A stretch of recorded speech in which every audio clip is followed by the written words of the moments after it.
From GNN, the global news network, a division of Totown Communications Company Japan. Japan Journal. With Mal Adams. A Black Buddha Productions joint, of Japan. And now, your host, Malcolm W. Adams.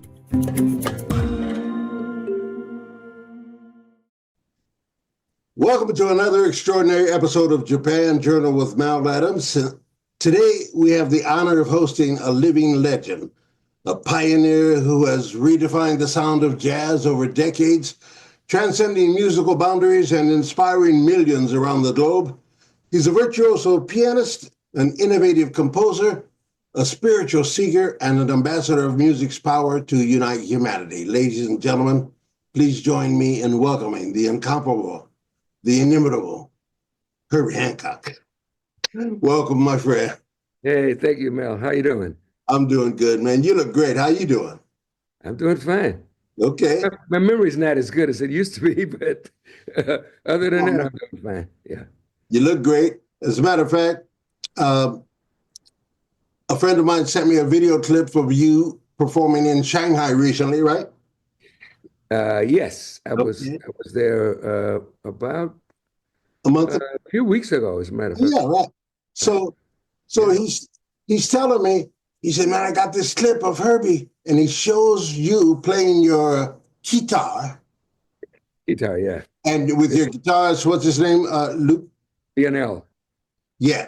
Lionel Lueke. And you guys, up and down. You guys are jamming back and forth, and you're doing jumping jacks, man. 85 years old. Jesus, man. We did that last night here in Yokohama too. Oh no, really? So, with your permission, I'm going to use that clip he sent me. Oh, okay. 30 seconds. I want to show the folks who didn't make it to the concert.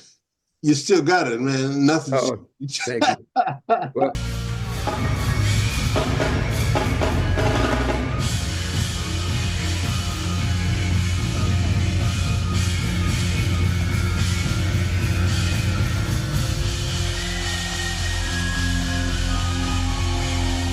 thank you.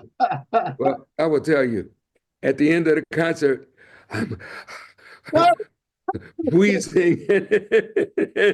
Now, listen, you're as sharp as ever, man, sharp as ever. So let's get back to the interview here. We're talking about, this is a legacy piece I'm doing with you, and I'm just so happy I was able to catch you at your busy time. But I'm dedicating this to my dear friend and your colleague, Paul Jackson. Oh, fantastic. And he passed away going almost 3 years now, I guess, you know. I was able to observe the commemorative Zoom call that you guys did. Mm. All the brothers had worked with him. Oh, you saw that? Yeah. And shout out to Akiko, his wife, who I'm going to share this with. And oh, good. Yeah. Give Akiko my love too. Yes, I will do. I will. She'll hear this video by all means. I was going to invite her on, but logistically it was hard. But this is the Paul Jackson Black Octopus reissue on my label, Totown label. We got the first black record label in Japan 30, 40 years ago. You know, I started. Really? But Paul, man, he entrusted this with me, and Akiko licensed it to me, and we got this worldwide now on vinyl, man. You know. And I was hoping to come to Yokohama to see you, to present you with one, but I'll send you a copy of this, because there y'all are. Oh yeah, look at that. So to start, tell me about this. How did this come up? Did you guys record this on a day off? You were touring with the Headhunters, and what was that? Like, I don't remember which album that was that we did, or was it a concert, a live concert? No, this was the Black Octopus album, Paul's debut. Oh, his album. Yeah. You know what? I don't remember how we did it. You don't remember? So I don't remember how we did it. From his story, I think it was done like over a 3-day weekend. You guys were having a break between tours in Japan. Headhunters came here, and on your day off, he went into the studio with Toshiba EMI. And y'all came in and you were mixing and recording, man. And here it is. I got it on worldwide sale right now, so I'll send you a copy. Yeah, I'd love to have that. It's on vinyl. Yeah, absolutely.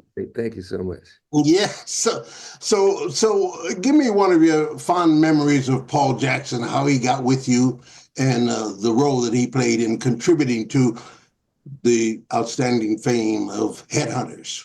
What can you recall to share with us on this dedication to him? Paul Jackson is from Oakland, California, and I was up in Oakland one time and with my M1DC band, and there was a group that played opposite me, and I think Paul was involved with that group at the time. And anyway, I got a chance to hear him play. Mm-hmm. And I said, I've been thinking about going in another direction, something that's a little more ethnic, from my background, Yeah. because the M1DC band was really like a space band. We were really far out, Yeah. I mean, we had a great time with that band.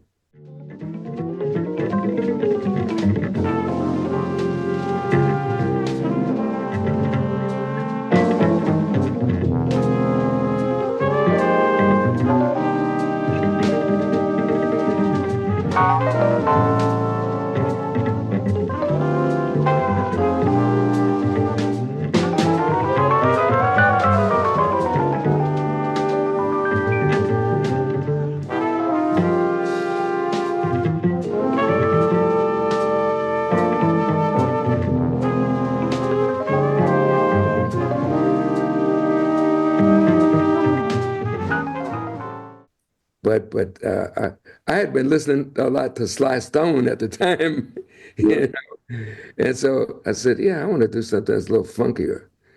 And so anyway, I asked Paul about it, and he was down for it. He was interested in it, and It gets no funkier when you. yeah. That was a great. So we put the band together, and then we made the record, the first Headhunters record. And but later on, I think there's a housekeeper that's coming into the room. She's going to clean the room. Okay, no problem. So hold on, I have to actually go. I'm going to go to the door. Yeah, no problem at all. I'll pause the tape right here, but or we'll, Okay. I'll cut it. No problem. It's post producing. Yeah, no problem at all. But I was sipping this wine.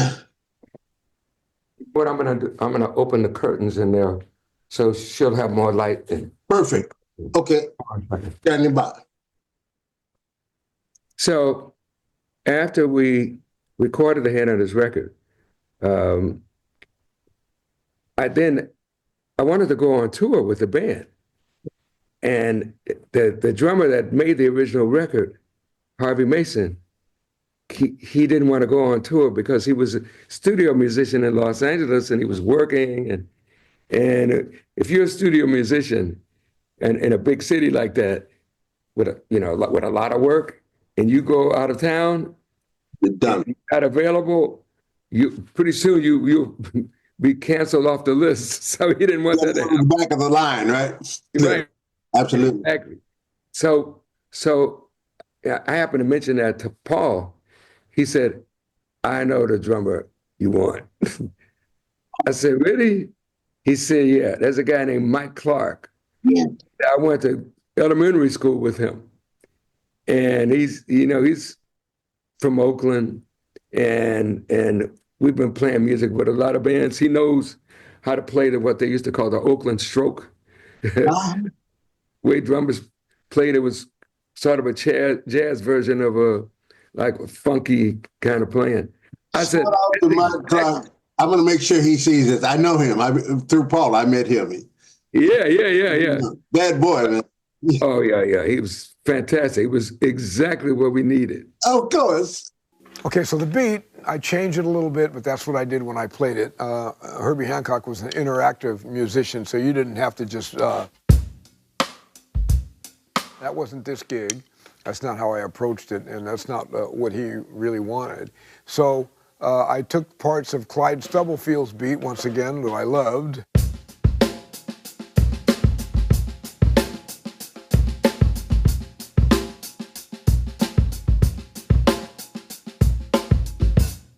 and I added it with a little of my own linear madness. And then I would start it 1, 2, 3, 4, 1. That's how it started. 1, 2, 3, 4. Yeah, it was amazing, you know. And we got together and everything just clicked. And we were there together for several years and traveled all around the world. Came to Japan several times and always had a great time. And I would guess it was during one of those times that we recorded Paul's record. Yes, indeed. Yeah. Those photos on the back of the album feature you guys at work, you know, doing that. Yeah. Yeah. Mixing and I going. could speak a lot more Japanese at that time than I can now. Well, listen, man. Let me get into some of your stuff. This is your legacy piece, my contribution to you, man. We love you, and it's been a pleasure being acquainted with you over the years. Your journey in music spans more than 6 decades, and you've been at the forefront of jazz from your early days with Miles Davis to becoming a global music icon in your own right. Before we delve deeper into the layers of your legacy, let's begin by reflecting on your incredible career. My question number 1 is, looking back on your career, can you share the most defining moment that made you realize that jazz would be your life's purpose? You know, when I first got a piano, it was my 7th birthday present from my parents. And it was mainly due to my mother. Sure. Because my mother noticed that whenever I would go over to my best friend's house, who lived in another apartment in the same building, but it's a big apartment Chicago. building. It was another section in Chicago, yes. The first thing I would do, as soon as they opened the door, I would say, "Oh, can I play the piano?" Now, I couldn't play the piano, but I just wanted to be at the instrument and ask him, you know, show me some things on the piano. I think he showed me like the old boogie woogie, the bass line. That's where we all start. Yeah. I'm still there. I'm talking about, I do Bye Bye Blackbird and I'm done. You know? Yeah. Well, I mean, he was just a little kid like me. He was 1 year older than me. So, you know, neither one of us could play jazz. Wow. You know, but I heard jazz in the house because my parents were very much into jazz. I wasn't so much into jazz. I was just listening to the doo-wop records back then. Yeah, sure. The Five Thrills, and I forgot the names of those. So you're born 1940. I'm 1949. So that era. Yeah, so you know what I'm talking about. I know what you saw. I grew up on it because I'm youngest of 7 kids. My oldest brother, Ralph and Mike. Man, yeah. I used to hear all the stuff from Amal Jamal to, you know. Oh yeah. Yes, sir. And so that was my foundation, kind of. But then when I started taking piano lessons, which was maybe a couple of months after I got the piano, then the piano teacher, well, actually I started taking lessons a couple of weeks after I had the piano. And the teacher was also the organist for the Baptist church that I went to, you know. And so I was with her for a couple of years. Was I that long? Man, maybe not quite that. I don't actually. Were you 7, 8 years old? Yeah, I was 7 years old. Yeah, and then it might have been maybe a year after that we went to a different teacher that was recommended by somebody. Mm. And so when we were sort of interviewing her, but she was interviewing me too, right? Okay. and so she asked me to play something. So I played something da da do da do beep boop beep. Yeah. One of the pieces I learned from the other teacher. And she said, oh, and I had the music, of course, up there. I hadn't memorized any of it. And she says, oh, you read very well. And then she said, do you know anything about the feeling of the that you can get from the piano? Wow. Have the piano have a certain feel to it that people can hear and can feel. And I wasn't sure what she was talking about. She says, let me play something for you. Wow. So she played Chopin, Oh, and it was gorgeous with all the touch, and that feeling that's, I mean, if you can really play, Chopin is gorgeous, right? sure, sure. And so that captured me right then. I said, "Can you teach me to play like that?" She Wow. said, "Well, I can try." And a few years later, I actually won a big contest, and it was a contest like a citywide contest for young pianists.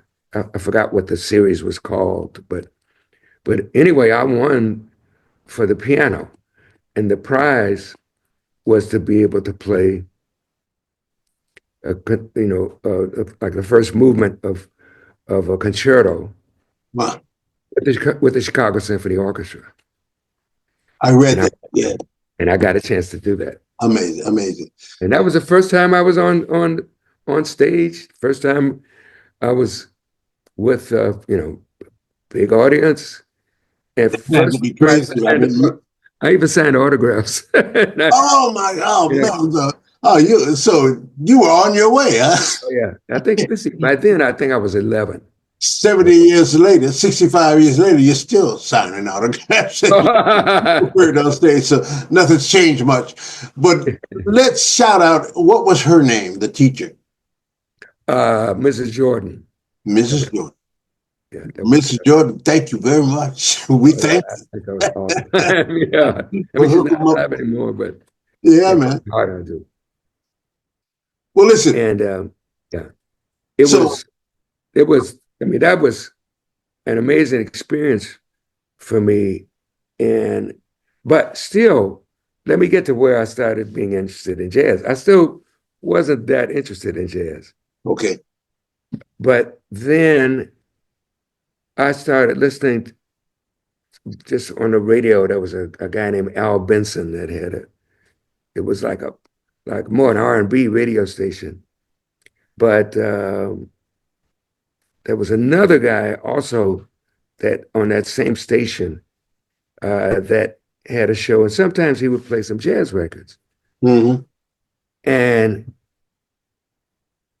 it was more the ballads that I liked, and that sounded beautiful. It was kind of had a little bit of what I had gotten from Chopin in a way. That Okay. feel. And anyway, that was really the beginning of my interest in jazz. But what really did it, when I went to high school, and I went to Hyde Park High School in Chicago, uh, every year the senior class presented this variety show of students from various classes, and there was a jazz trio in that show that they had, Mm-hmm. and he was in my class. So, and he played piano, and there was a bass player and a drummer, and they played. They sounded great, and he was improvising on my instrument, and Yeah. I didn't know how to do. So I went to backstage afterwards, and I talked to him, and I said, I want to learn how to improvise. And he said, well, I could recommend some records, and if you like what I did. And he recommended George Shearing, Mm-hmm. right? He's a young Jewish guy, right? And yeah, he's the guy that first really turned me on to jazz. Wow. A guy from my high school, and Goodman. That was his last name. I can't think of his first name right now, but anyway, so I did get. Oh, I went home And I told my mother, I said, you got to get me some George Shearing records. She said, you have some George Shearing records. I said, no, I don't. No, I don't. She said, remember 2 years ago when I brought you some records and you got mad at me because you didn't, it was for Christmas present. You got Well, mad because it wasn't what you wanted, you know. By that time I was listening to kind of honky tonk uh, like saxophone players that play one note. yeah, yeah, yeah, sure. Right. You know. Uh, uh, excuse me a second. Yes. Okay. Yeah. Thank you very much. Yeah. Yeah. Arigato gozaimasu. I'm keeping all this in. This is real. Okay, yeah, go ahead. It's real. By the way, Herbie is situated in Yokohama right now. I had his first performance of two performances last night. And so this is Ohio gozaimasu for you, your midday waking up. Yeah. And I appreciate the time, man. So let's, yeah. So Yeah. that's your introduction to jazz, Mr. Goodman, huh? Yeah. Okay, Yeah. George Shearing. So turned me on to George Shearing, and that was kind of my beginning. I listened to those records, and as a matter of fact, uh, records by then were vinyl. Well, they were no, they were the old 78s, Oh, right? wow, wow. Yeah, they're hard plastic. Yeah, Yeah, right, yeah, exactly. yeah. And Unbelievable. oh yeah, vinyl had not been invented yet. No, right. I remember 78s, man. You could throw them up and throw them in the rack, man. Oh yeah, yeah, yeah. This was maybe, well, it was in the early 50s anyway, Okay. and you were a baby at that time. 1949, man, I was real baby, yeah. Absolutely, you know. And When I interview people of your stature, I also interview myself. So I'm proud to be able to relate to you. We got a 40-year relationship. It's been a long time, but you're my big brother. So yeah, if I'm 10, you're 20, and my brother's 10 and 12 years older than me. I'm listening to everything they're listening to. So to this day, this program, Japan Journal, is my thing. I retired from CNN and CBS, man. And, I just stayed in Japan. All my right. kids are raised there. And so I will get on my Japan Journal. I have several episodes, just trying to show the brothers and sisters back home how life really can be, the environment, how. And I unabashedly will go on my acoustic piano here. And I'm doing Autumn Leaves, baby, because I learned how to read those chords. But Oh, great. I don't play melody. I ain't got to the melody. But forgive me for taking advantage of your time. But why do they say no roots in the right hand? I can't get away from that. I double up. Well, they that was a little extreme for them to tell you never have any roots in the left hand. It's No, in the right hand, right? oh yeah, I thought you were saying roots in the left No, hand. no roots. I was told no roots in the right hand because you put the root in the left hand, the one, and then the 3 to 5 in the extended chord, right? Right. But you know what? Forget about it. Those kind of rules were made to be broken. I mean, there are ways to put the in the right hand and build the chord around that. Yeah, But the only thing it's going to make the chord sound like it's suspended over whatever that bass note was. yeah. You're playing in the key of F, right? If it's F Yeah. major, and you put like say you have to play an F with your thumb, Yeah. and you play like an A in your left hand, and say a C or a D in your left, and with your thumb in the left hand, Mm-hmm. and maybe you play a G and an E in your right hand. It's gonna make the chord sound like it's suspended around the root. So that a suspended sound is great. But sometimes if you're playing by yourself, you're going to want to have, if you don't have a bass player, Yeah, right. Which I never do. piano, you have to be the bass player Right, and the exactly. piano player. Exactly. And that's why you need to something more often than not is play the roots in the bass Sure. or a substitute for the root. Okay. I ain't That's gonna go too deep with you because you're gonna lose me. But I'm just sharing with you, man. I'm an autodidact, man. You know, I'll get okay. them online and I love getting it, man. And I posted a video the other day and my people say, damn boy, old ass man trying to learn how to play. Listen, it's keeping me young is what it's doing.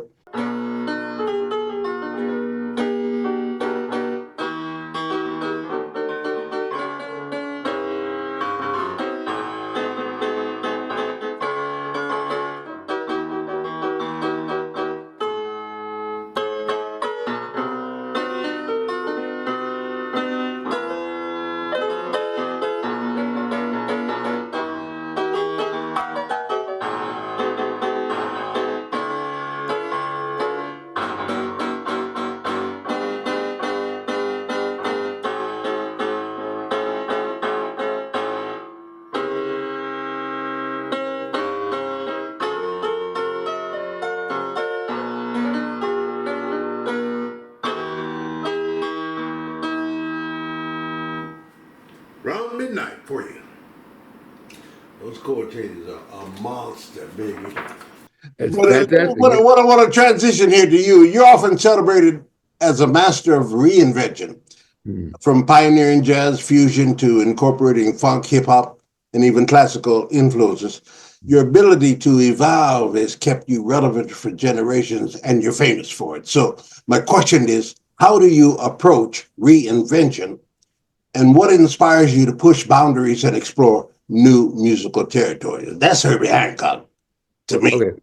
I'll tell you one basic thing, and and it's something I guess I was born with because even before I was in music, I was always curious Okay. about things, like how do things work? Mm.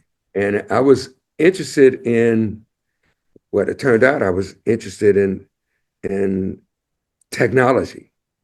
You know, when I was a, you know, 3 and 4 years old, I wanted to know how a clock worked. Mm. So I would get a like a screwdriver or something and take the clock apart and try to see how it worked. So that's part of me. It You know, served that's you a well. basic part. Yeah. And so that curiosity makes me want to explore territory that I haven't explored before. Sure. So that's part of my basic being, you know. Your mentor and one of your first employees, who I became acquainted with over a 15-year period in Japan. I probably got more one-on-one interviews of Miles Davis than anybody, and they're on my YouTube channel. I sent you a clip, I think. Did you get to look at that? The only thing I got what there was some photographs Okay, uh, well of look different look down the file. Miles. I think there's a Miles Davis and Dizzy Gillespie piece that I sent you just to let you know. Okay, But I'll look at it. let's talk about the Miles Davis years. Your work with the Miles Davis quintet in the 1960s is legendary. Miles was known for his brilliance and unpredictability. And what was it like working with him, and how did his philosophy influence your own approach to music and life?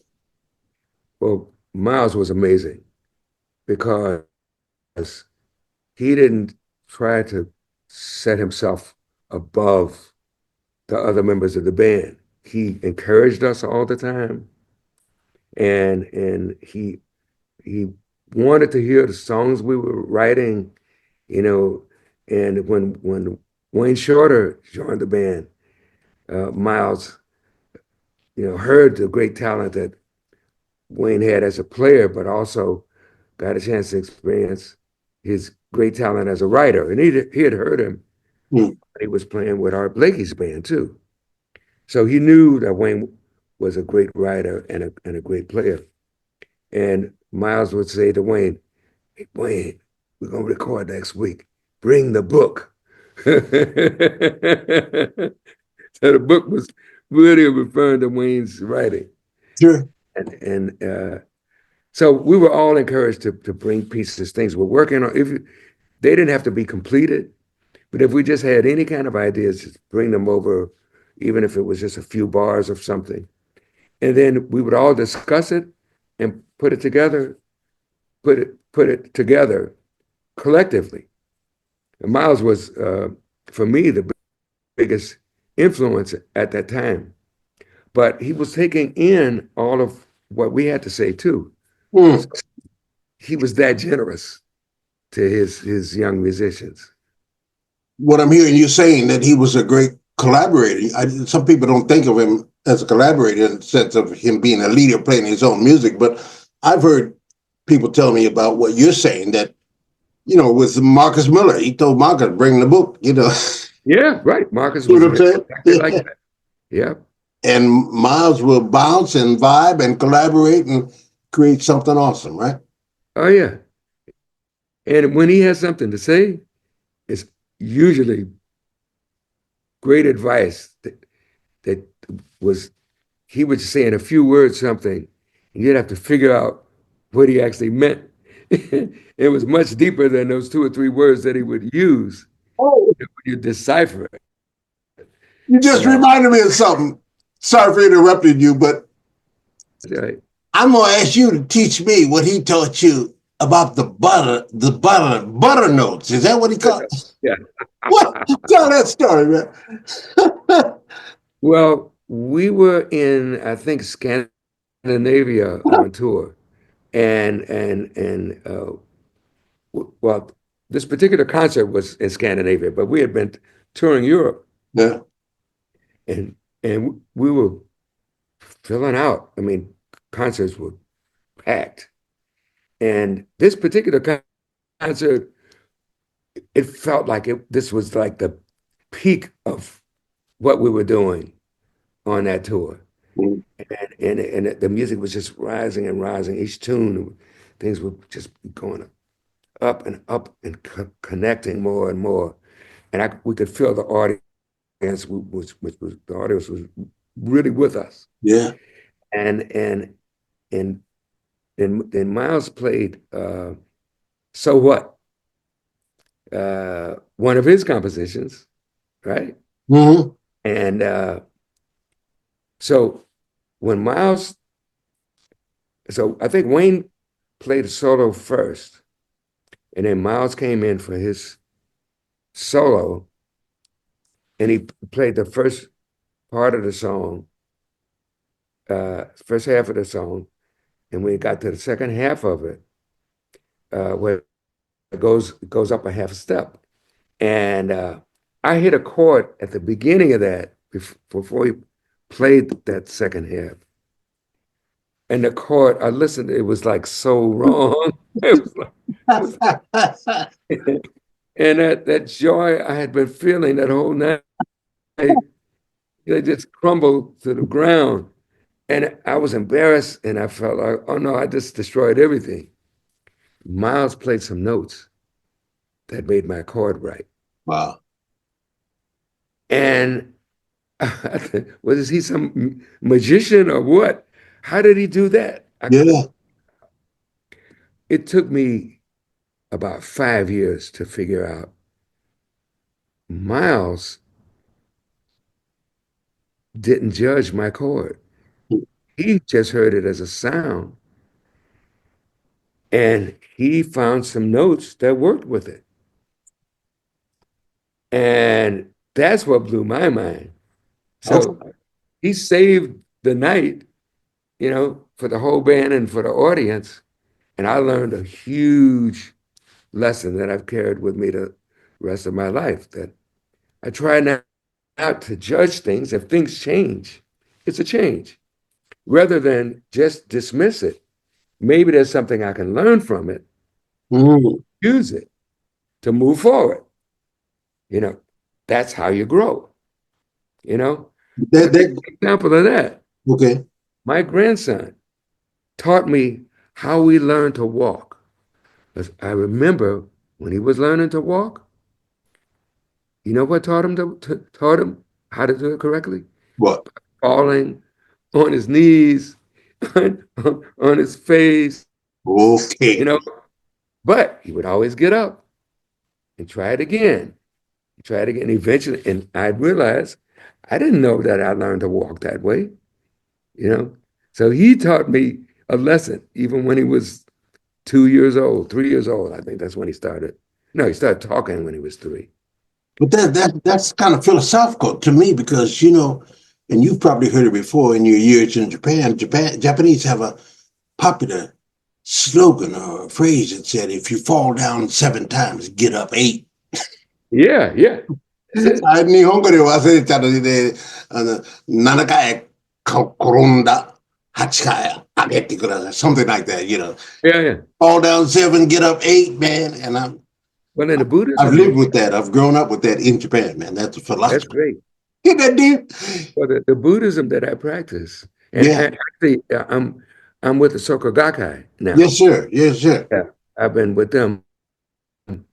Now we actually pulled away from Nichiren Shoshu Yeah, for yeah, yeah. various reasons. I understand. I understand the politics associated with that. So Gaikai is very international.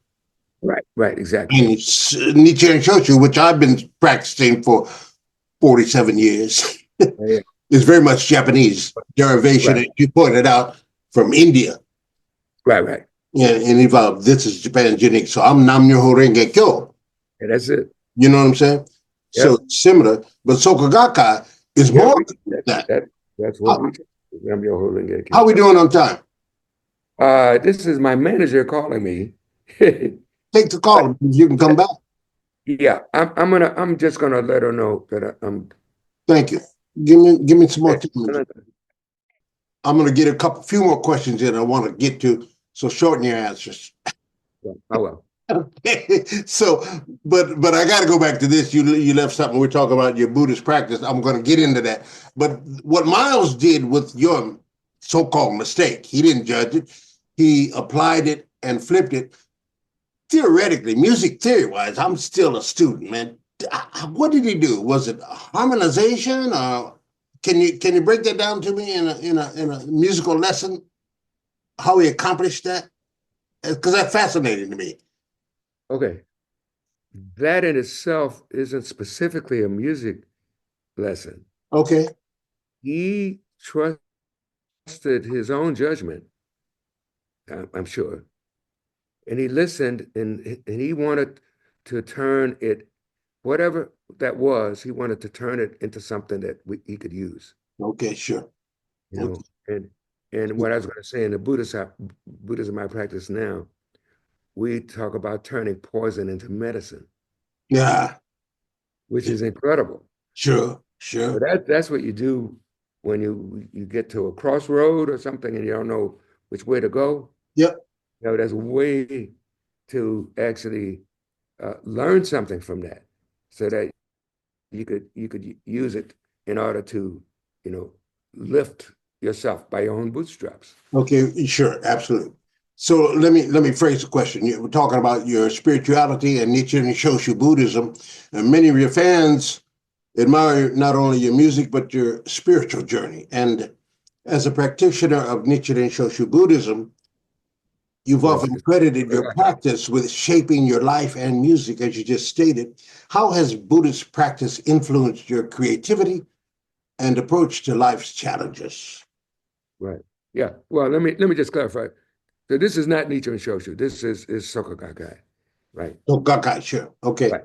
And what has helped me to do is to look at life as something that's not designed only for the elevation of myself, but it's for me to also encourage other people. So we lift not only ourselves up, but we lift our family up, like the family of life. That's all humanity, lift everybody up.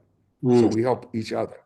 So if you have something that's good for you, you would encourage somebody else to check it out for yourself, see what you think. interesting. That's what we do. So we share it, our practice with other people, and see if they like it. If they don't, it's up to them, you know. Okay. Um, but I've been doing it a long time, and it's served me well. Works for I've you. learned a In lot of fact, lessons. our last interview 40 years ago, you stated that. You talked about that. Yeah, that's 40 years ago. So I know it's been a lifelong practice of yours, pretty much, But let's I've, talk about the art of teaching and giving back through your Herbie Hancock Institute of Jazz Performance. Talk to me about that. You've dedicated yourself to nurturing the next generation of jazz musicians. What inspired you to create the Herbie Hancock Institute of Jazz Performance? And Actually, I didn't create it because okay, actually it used to be the Thelonious Monk Institute of Jazz. okay, I see. I was going to ask you what happened to the Thelonious Monk. Yeah, okay, There was a name change. There was some incidents going on, and we weren't able to use the name anymore. okay. Well, And the question is, what advice would you give to young musicians looking to find their voice in jazz, which that institute probably does, right? oh yeah.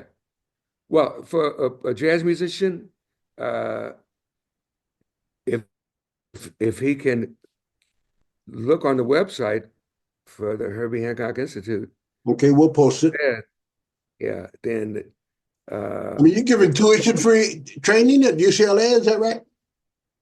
yeah. Well, there's one of the major classes that we have i- is at UCLA, but it's a particular class that has usually between 6 and 8 musicians, and they form a band, Hmm. and it's a 2-year program, and it's a master's degree program. Yeah. Okay. So that at that one, I teach at that one. I'm not always able to. So we have a lot of different teachers, you Hmm. know, but there are a certain amount of classes that um, according to my contract with the school, I have to teach. But we have other teachers, like Wayne Shorter was one of the teachers. Hmm. Um, Terrence Blanchard was one of the teachers, and actually he ran one of the programs years ago, Terrence is performing with you on this tour, right? performing with me on this trip. And of course, he had his own band Yes, of course. too. But Yeah. what I was interested in seeing, he's credited, of course, with trumpet, but he also is listed as a pianist. I didn't know he played piano as well. And he plays on a few of the tunes that we're playing on this tour. He's Wow. playing the keyboard, Yeah. yeah, Okay. and synthesizer. Okay, we got a little Yeah. limited time. Let me move on and talk about your legacy because this is why I'm happy to be able to sit you down here, man, and let you smell your flowers. Talk about legacy and reflection at 85 years old now, right? 84? How old are 84. Well, I'll be 85 in April. Yeah. you? Okay. So coming up on 85, you left an indelible mark upon the world. This particular show is a legacy piece for you to reflect on your remarkable journey. So what do you want your legacy to be in music and beyond?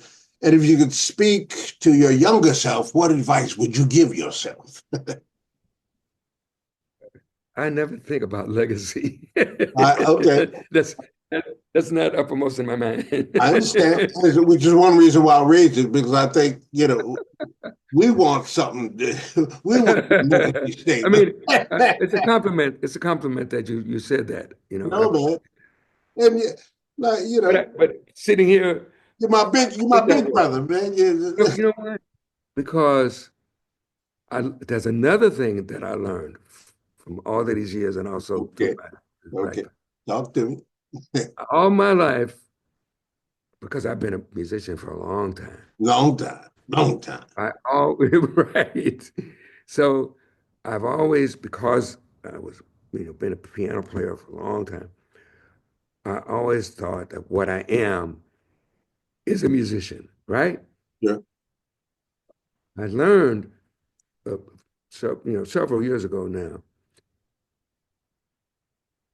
I remember one time I was chanting, I had my little altar in my house, and I Mm. was also thinking about I had a great wife and a wonderful daughter, and while I was chanting, I started to realize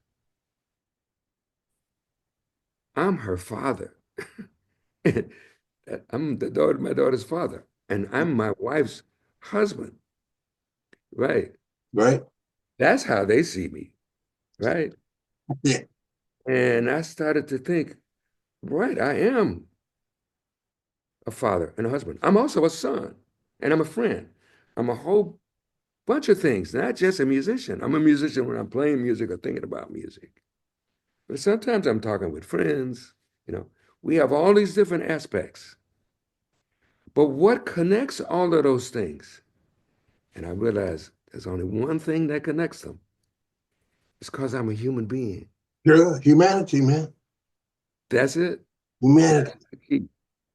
Then I change the way I think about myself. I think of myself as a human being, just like everybody else. I don't think about legacy.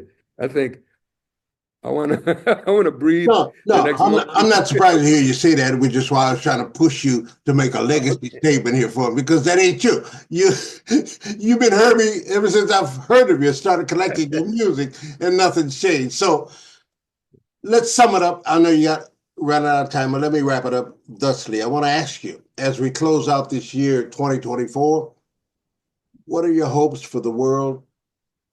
Philosophical question. What are your hopes for the world and for music in the years to come? Can you respond to that? Yeah, I have actually we're living in very difficult times right Yes, now. we are. Yes, we are. It's happening all over the world, and but America definitely having difficult times Yeah, right now, trust me. and Why it's pose the question? and Talk to me. democracy is even at stake, you know. So, but I have a feeling it's like the poison that we have to turn into medicine. So there are things we need to be able to see that and understand about human beings uh, that need our encouragement and our help, our friendship, and for them to feel that we're not putting ourselves up on a pedestal, Mm, that we're just part of the great family of the human species, you know, and uh, encourage people. That's it. That's the main thing that I try to do. I mean, I play with that feeling of wanting to encourage yeah. people, make them feel better about themselves, and think how can I contribute something to the way they're feeling right now? Because I mean, everybody's having a rough time. Now we live in a time of great technology, which is moving forward faster than we ever realized would happen. So this is Don't the get mad at me. I'm making musical with AI right now. no, look, I'm right with you. I'm I right. know you are. I already knew Oh that. yeah. Yeah, I was AI an works engineer. for you, right? You don't Yeah, work. I was an engineering major first in college. Oh my So God. Yeah. yeah, so I'm a I'm an old techie from way Know back. you. I know that about you. I know that. Yes, sir. And so I'm thinking that the path to getting where we need to be, you know, with the changes that are happening and where the attention is now, which is on technology, but technology is what brought about the vaccine Mm. for COVID. It cost a lot of money too. And Boy, Joe Biden got blamed for it. The amount of money that it costs, and A lot of countries contributed to that, of course. It wasn't just the When United you're States. talking about technology, knowledge, awareness of information and technology, the cost is an economic thing. But Yeah, I'm 10 years your junior, but I'm still contemplating these things now. Because as a exactly. journalist, Yeah. video, audio, cameras, and all that stuff. I grew up with technology. We should do this in film 50 Oh, years yeah. ago. You know what I'm saying? How that things. Yeah. I But mean, it's but amazing. I find myself researching quantum physics and stuff now simply because Me too. okay, I thought this would strike your fancy because what I'm dealing with now, my special news reports now, not dealing with what Trump is saying or what Kamala Harris is saying or what's going on in the news. I've had 60 years of that. Tell me why the pyramids exist and why they are pointing to Orion and what is going on with ether and these kind of things. A lot of that technology has been quashed because it wasn't profitable. Rockefeller impeded the progress of some of that knowledge to keep gasoline going. And this is the madness, we got to get beyond that and just share the knowledge, man, because as you Right. pointed out, it's Well, informative, it's instructional, and it leads to life, man. well, we're not used to thinking that way. Quantum is something that's very, very advanced. See, And well, we're used to binary thinking. Our computers are binary, yep, and zeros. Our computer and phones, all the technology that the ordinary person uses is all binary. Quantum is a whole different thing. I'm fascinated by it, man. It's Yeah, it's, it's the truth, brother. yeah. And it contains in it like both something that is and isn't at the same time in two different places in the universe. So, Things so like that. questions of reality, right? Right. Exactly. Come Exactly. on, come on. So Exactly. We need to be open. we really do. We really do. So this is my People challenge. that will keep their jobs are the people that will first uh, try to have uh, an AI assistant to help them. Absolutely. Because that AI assistant will be able to help you with your health, Man, listen. speak to you in the language that is comfortable for you to understand because it'll know everything about you. Will do. But the key to me is, and as a writer and a journalist, Yeah, it's the power of the prompt, baby. I'm not scared of AI. we go. I- Yeah, it does for me what I prompt it to do, right. specifically, concisely. And man, I've increased my productivity at 75 years old, a retired man living on Social Security, 400% because of that. Oh yeah, it's prompts. You're right. It's amazing. It's amazing. Well, Yeah. look, man, we could go on and on. This is a whole new line, but Oh yeah. I know Next you're time running out of we time. continue this. We I continue. appreciate. Let me just say that it's been an honor and a privilege to have you on Japan Journal today, and on behalf of your Japanese fans and admirers worldwide, I thank you for your incredible contributions to music, your commitment to nurturing the next generation, and your enduring message of peace and unity. Your artistry, your humility that we touched on, and your wisdom remind us all of the transformative power of music. And as we bid you farewell, we echo the words of one of your most famous pieces.